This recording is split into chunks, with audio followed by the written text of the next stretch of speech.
அனைவருக்கும் வணக்கம்.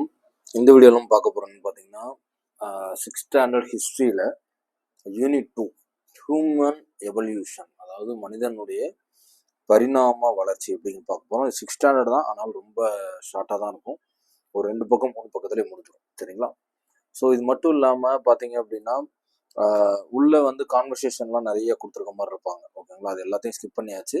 ஸோ நமக்கு தேவையான கண்டென்ட் மட்டும்தான் அதில் இருக்கும். ஜஸ்ட் இதில் உள்ள அந்த கீவேர்ட்ஸை மட்டும் படித்தா போதும், இந்த லெசன் முடிஞ்சிருச்சு. ஓகேவா?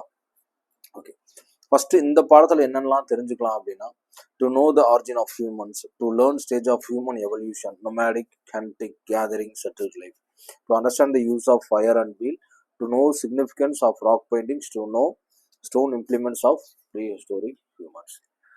6th ஸ்டாண்டர்டில் ஃபஸ்ட் லெசனுடைய வீடியோ போட்டிருப்பேன், அதையும் பாருங்கள். இப்போ செகண்ட் லெசன் பார்க்க போகிறோம். சரிங்களா? ஸோ புக்கை படிக்கிறத விட நோட்ஸாக மாற்றி படிக்கணும், நமக்கு ஈஸியாக இருக்கும் இல்லையா? அதுக்கு தான் நோட்ஸாக மாற்றி படிக்கிறது. இந்த பாடத்தில் நம்ம தெரிஞ்சுக்க என்னெல்லாம் போகிறோம்னா, மனிதனுடைய ஆரம்ப காலங்கள் எப்படி இருந்துச்சு, அவன் என்னென்ன ஸ்டேஜஸ் எல்லாம் கடந்து அந்த ஒரு நாகரிக வாழ்க்கைக்கு வந்திருக்கான். அதுக்கப்புறம் நெருப்பும் வீலும் எந்த வகையான இம்பார்ட்டன்ஸ் அவங்களுக்கு கொடுத்துருக்கு, ராக் பெயிண்டிங்ஸ்னால என்ன தெரிஞ்சுக்கிட்டோம், stone implements of prehistoric humans, அதாவது ஸ்டோன் இம்ப்ளிமெண்ட்ஸ் அப்படின்னா கற்களுடைய கல் இருக்கு இல்லையா, அதை வச்சு என்னென்னலாம் பண்ணியிருக்காங்க அப்படிங்கிறத எல்லாத்தையும் பார்க்க போகிறோம். ஓகேவா? ஸோ ஃபஸ்ட்டு இங்கிலீஷில் இருக்கும், அதுக்கப்புறம் அப்படியே தமிழில் இருக்கும். சரிங்களா? ஓகே, ஸ்டோரி இன்ட்ரோடக்ஷன், கதையோட அறிமுகம் பார்த்தீங்கன்னா ஒரு 2 கேரக்டர் தமிழனையும் கிராண்ட்மாவும் பேசிக்கிற மாதிரி அந்த கதை இருக்குது. ஃபுல் கதையெல்லாம் அதில் கொண்டாடல, ஜஸ்ட்டு சும்மா அது என்ன கான்செப்ட் அப்படிங்கிறத சொல்லிடுறேன். ஸோ அவங்கள பேசிக்கும் போது சில டவுட்லாம் வர்ற மாதிரியும், அதுக்கு எக்ஸ்பிளனேஷனாக இந்த பாடத்தில் நிறைய விஷயங்கள் சொல்கிற மாதிரி சொல்லியிருக்காங்க. ஓகேவா? Okay, Tamilian grammar use a time machine and see 1950-1850 early farmers cave humans. Evolution studied using archaeology and anthropology. Evolution studied using archaeology and anthropology. ஆர்கியாலஜியும் ஆந்த்ரோபாலஜியும் இங்கே ரொம்ப இம்பார்ட்டன்ட். ஓகேவா?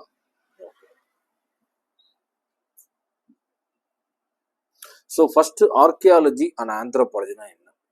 ஆர்கியாலஜிங்கிறது பழங்குடியியல், ஆந்த்ரோபாலஜிங்கிறது மனிதவியல். இதை பற்றி படிக்கிறது தான். Study of material remains and study of humans and evolution. ஆந்த்ரோபாலஜிக்கும் ஆர்கியாலஜிக்கும் குழப்பிக்கவே, ஆர்கியாலஜிங்கிறது தோண்டி எடுக்கிறது, அது மீதமாக இருக்கிறது தான் ஆர்கியாலஜி. ஆந்த்ரோபாலஜி அப்படிங்கிறது study of humans and evolution, மனிதன் மற்றும் அவனுடைய பரிணாம வளர்ச்சியை பார்த்து சொல்கிறது. ஓகேவா? ஓகே, அடுத்த ஃபஸ்ட்டு மனிதனுடைய பரிணாமம், ஹியூமன் எவல்யூஷன் எப்படியெல்லாம் இருந்திருக்கு அப்படின்னு பார்த்தா, ஓல்டஸ்ட் ஃபுட் பிரிண்ட்ஸ் டான்சானியா அப்படிங்கிற இடத்துல 3.5 மில்லியன்ஸ் இயர்ஸ் ஆகோக்கு முன்னாடி நம்ம கிடச்சிருக்கு. Oldest food print Tanzania 3.5 millions ஆகும். ஓகேவா? ஸோ அங்கே ஸ்பீஷியஸ் எப்படிலாம் இருக்குன்னா, ஆஸ்ட்ரலோ பித்தகஸ், ஹோமோ ஹெபிலஸ், ஹோமோ எரக்டஸ், நியன்ட்ரந்தால், குரோமேக்னான், ஹோமோசப்பியன்ஸ். ஓகேவா? நம்ம ஹோமோசப்பியன்ஸில் வருவோம். ஸோ அதுக்கு முன்னாடி மனிதனுடைய வளர்ச்சி பாருங்கள் எவ்வளோதான் இருந்திருக்கு. ஆஸ்ட்ரலோ பித்தகஸ்னு ஒரு ஸ்பீஷியஸ் ஆகும், அடுத்த ஹோமோ ஹெபிலஸ், அடுத்த ஹோமோ எரக்டஸ், அடுத்த நியாண்டர்தல், குரோமேக்னான், ஹோமோசப்பியன்ஸ். ஓகேவா? இத்தனை மனிதனுடைய பரிணாம வளர்ச்சி இங்கே இருந்திருக்கு. ஓகேவா? Okay, adoption to nature. இது எப்படி இந்த ஸ்டேஜஸ்லாம் வந்துச்சு அப்படின்னா, இயற்கைகள் மாறும்போது அதுக்கு தகுந்தாப்புல அடாப்ஷனுக்காண்டி உடம்பு மாறும் இல்லையா, அதுதான். ஓகேவா? இப்போ எப்படி நம்ம உடம்பு பனிப்பிரதேசத்துக்கு போனோன்னே நம்ம உடம்பு என்ன செய்யும், அந்த டெம்பரேச்சர் தகுந்தாப்புல நம்ம உடம்பு தானே மாற்றிக்கும். அது மாதிரி நேச்சர் மாற மாற மனிதனுடைய உடல் அமைப்புகளும் சிந்தனைகளும் மாற ஆரம்பிச்சு. எவல்யூஷன் டைப்ஸ் பாருங்க. ஃபர்ஸ்ட் பார்த்தீங்கன்னா walking on two legs, thumb development, brain growth. இது 3 தான் மனிதன்ட்டு நடந்திருக்கு. ஓகேவா? ரெண்டு காலில் 4 காலில் நடக்க ஆரம்பிச்சவன் 2 காலில் நடக்க ஆரம்பிச்சிருக்கான். தம்ப் டெவலப்மெண்ட் ஆயிருக்கு, கை விரல்கள். அடுத்த பிரைன் குரோத் ஆயிருக்கு. ஓகேவா? ஸோ இந்த மைக்ரேஷன் ஆரம்ப காலத்தில் எங்கன்னா ஆப்பிரிக்கால இருந்து தான் வேர்ல்டு முழுக்க என்ன செஞ்சிருக்கு, இது பரவப்பட்டிருக்கு.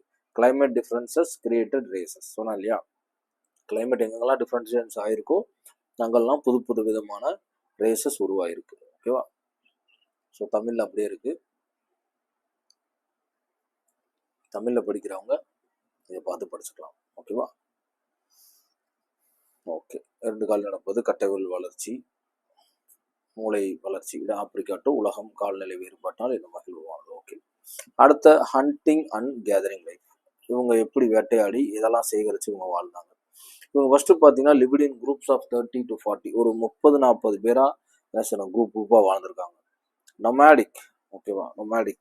அடுத்த hunted animals, fished, collected fruits, tubers, or animal skin and park.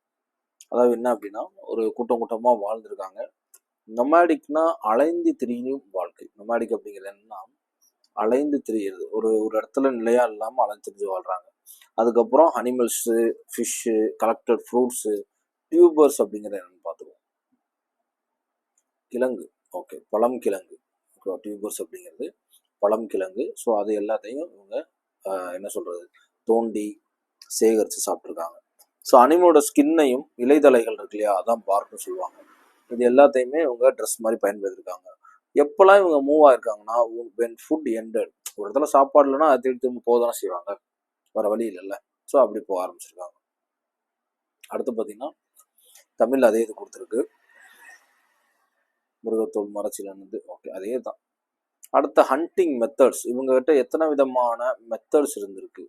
Hunting method, group hunting, pit trapping, அதாவது கூட்டமாக வேட்டையாடுறது, இன்னொன்று குழி தோண்டி வேட்டையாடுறது. ஓகேவா, குழி தோண்டினா அந்த மிருகம் அதுக்குள்ள விழுந்துடும் இல்லையா, அதுக்கு எந்திரிக்க முடியாது இல்லையா, அதை ரெண்டையும் இவங்க பயன்படுத்திருக்காங்க. அடுத்த ஸ்டோன் டூல்ஸ், என்னென்ன விதமான கல் கருவிகள்லாம் இருந்திருக்கு அப்படிங்கிறத பார்ப்போம். Tools made by flaking. ஃப்ளக்கிங்னா ஒரு கல் இருக்குன்னா அது அன்ஷேப்பாக தான் இருக்கும் இல்லையா, அது அன்ஷேப்பாக இருக்க கல்லை செதுக்கி செதுக்கி செதுக்கி ஒரு ஷேப்பாக கொண்டாடுறதுக்குல தான். ஸோ இதில் பெஸ்ட் டோன் பார்த்தீங்கன்னா ஃப்ளிண்ட், சிக்கி முக்கி கல் இருக்கு இல்லையா, அதுதான் பெஸ்ட் டோனாக கருதப்பட்டிருக்கு. டூல் யூஸ் டு கட்டு, டிக்கு, ஸ்கின் அனிமல்ஸ், அது வெட்டுறதுக்கு, தோன்றதுக்கு, ஸ்கின்னோட அனிமல்ஸை உரிக்கிறதுக்கு, இந்த மாதிரி நிறைய தேவை.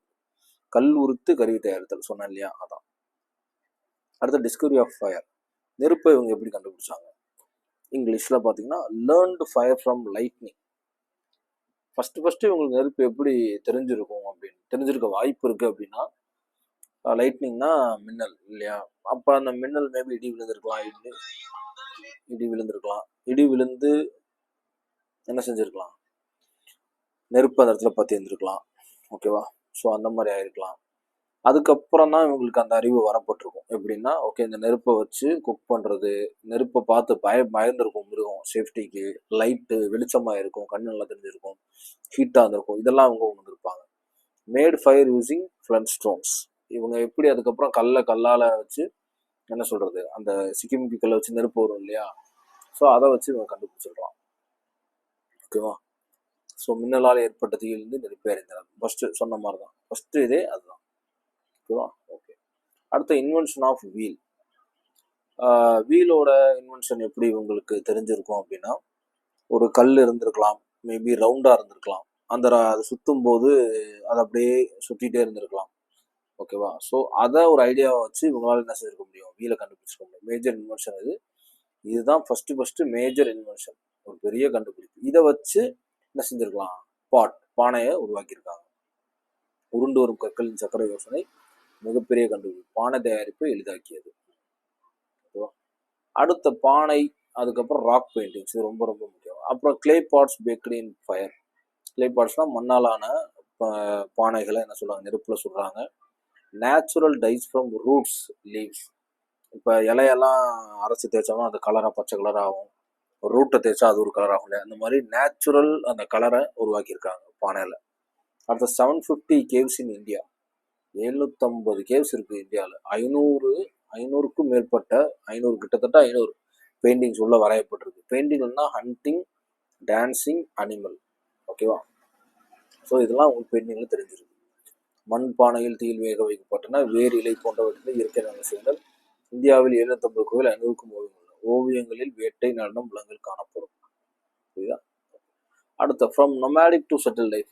அலைஞ்சுக்கிட்டே இருந்தவங்க எப்படி ஒரு இடத்துக்கு அவங்க வந்து குடியேறாங்க அப்படின்னா, அப்சர்வ்டு சீட்ஸ், அக்ரிகல்ச்சர் பீரியட். அப்போ வந்து விதைகளை அவங்க கண்ணில் படுது, அதை வச்சு என்ன பண்ணுறாங்க, அக்ரிகல்ச்சர் தொடங்குறாங்க. அப்போ என்ன அவங்களுக்கு அறிவு வருது, அலுவியல் சாயில் பெஸ்ட்டுங்கிற நாலேஜ் வருது. அதுக்கப்புறம் டொமஸ்டிகேட்டட், என்னென்னா நாய் வளர்க்குறாங்க, அதுக்கப்புறம் ஹென்னு, கோட்டு, கவை இதெல்லாம் வளர்க்குறாங்க. யூஸ்டு ஆக்ஷன் ஃபார் பிளக்கிங் வளர்க்குறாங்க. பெர்மல் செட்டில்மெண்ட்ஸ் பிகின் ஆகுது. இப்போ அக்ரிகல்ச்சர் தான் எல்லாத்துக்கும் ரூட்டு இல்லையா. விதையிலேருந்து செடி வளர்வதை பார்த்து விவசாயம் தொடங்கப்பட்டது.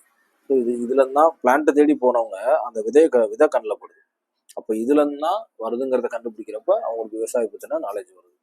அலுவல் மண் சிறந்தது தெரியும். நாய், கோழி, ஆடு, மாடு, உழவுக்கு எருதுகள் பயன்படுத்தப்படுது. ஸோ இதெல்லாம் அது. அடுத்த பார்ட்டர் சிஸ்டம், அதாவது பொருள் பண்டமாற்ற முறை இருக்குல்ல, அது எப்படி உங்களுக்குள்ள தோணிருக்கும்?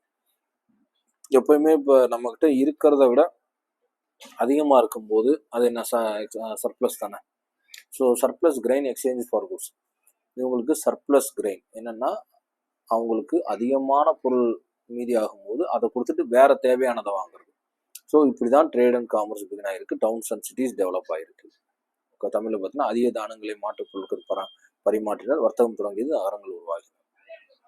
அடுத்த இந்த லெசன் கிட்டத்தட்ட முடிச்சு. எவ்வளோ சிம்பிளாக முடிச்சு பார்த்தீங்களா? இதை கதையில வாசிருந்தோம்னா நமக்கு அப்படியே என்ன பயங்கரமாக குழப்பிருக்கும். நமக்கு தேவையான கண்டென்ட் மட்டும் இதில் இருக்குது. ஸோ இதை ஷார்ட் ஸ்டோரியாக பார்க்கணும் அப்படின்னா, ஹியூமன் எவால்டு ஒரு மினிட்ஸ், இது நமக்கு தெரியும். பல்லாயிரக்கணக்கு முன்னாடி மனுஷன் வாழ்ந்திருக்கான். அவன் ஸ்டோன் யூஸ் பண்ணியிருக்கான், ஃபயர் யூஸ் பண்ணியிருக்கான், வீல் யூஸ் பண்ணியிருக்கான், கேவ்ஸ், பெயிண்டட் ராக்ஸ் இதெல்லாம் பார்த்தோம். அடுத்த ஃபார்மிங் டொமஸ்டிகேஷன் எப்படி அவன் கற்றுக்கிட்டான், அதுக்கப்புறம் செட்டில்மெண்ட் எப்படி ஆகும், ட்ரேடிங் கடைசி பாயிண்ட்ல பார்த்தோம் இல்லையா? இந்த இடத்துல இப்படி தான் சர்ப்ளஸ் கெயின் பண்டமாற்று முறை ஆகுது, ட்ரேட் அண்ட் காமர்ஸ் பிகின் ஆகுது, டவுன்ஸ் அண்ட் சிட்டிஸ் டெவலப் ஆகுது. ஸோ இதோட முடியுது. மனிதன் கோடிக்கணக்கான வளர்ச்சி பெற்றார். கல் கருவிகள், நெருப்பு சக்கரம் பயன்படுத்தினர், புகை வாழ்வு, பாறை ஓவியங்கள் உருவாக்கினர், விவசாயம், விலங்கு பழகுதல் கற்றல், குடியேற்றம், வர்த்தகம், நகர வளர்ச்சி. ஓகேவா? சிம்பிளாக முடிஞ்சிருச்சு, அவ்வளோதான். ஸோ இதோட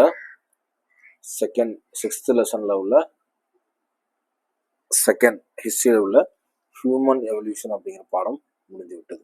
ஸோ இந்த நோட்ஸை தயவுசெய்து ஃபாலோ பண்ணுங்கள். ரொம்ப சிம்பிளாக இருக்கும். தேவையில்லாத நமக்கு அன்வான்ட் ஸ்டோரி, அந்த கான்வர்சேஷன் எதுவுமே நமக்கு இங்கே வந்திருக்காது. அந்த கோர் கண்டென்ட் என்ன, அந்த கீவேர்ட்ஸ் என்ன, அது மட்டும் நமக்கு தெரிஞ்சால் போதுமானது. ஈஸியாக படிச்சு முடிச்சிடலாம். ஓகேவா? Okay, thank you so much. Thank you.